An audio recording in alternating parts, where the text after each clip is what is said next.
Hey guys, so we're going to go ahead and download Python for Windows. So I'm going to go ahead and link you guys to this in the description. And this is for Windows. I am linking you guys to the Windows version of Python just because I'm on Windows. Okay, so we're going to go ahead and download 3.8. So click on download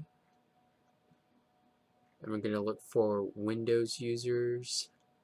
Scroll down, and then we have the executable.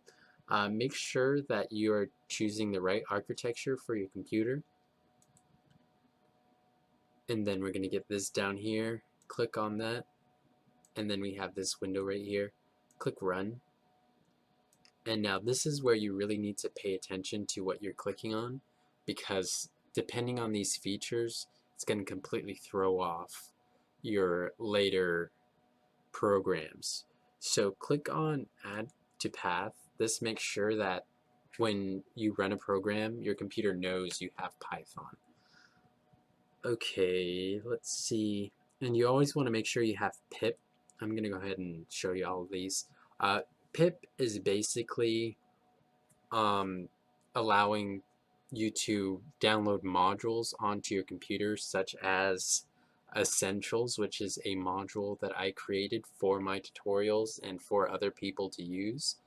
Um, so you always want to keep pip on. Documentation, you probably won't need that. Let's see here.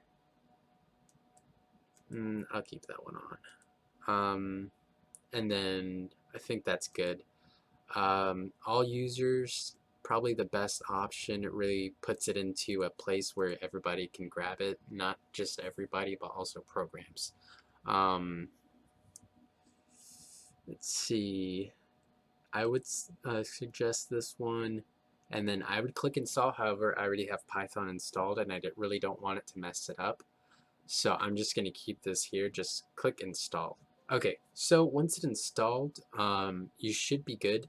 And to test the install, you probably just have to go ahead and type in some CMD. Since it did add it to your path, you should be able to type in Python and get this here. This is a test for testing your install. So if you do get this, you got a good install and everything's working perfect.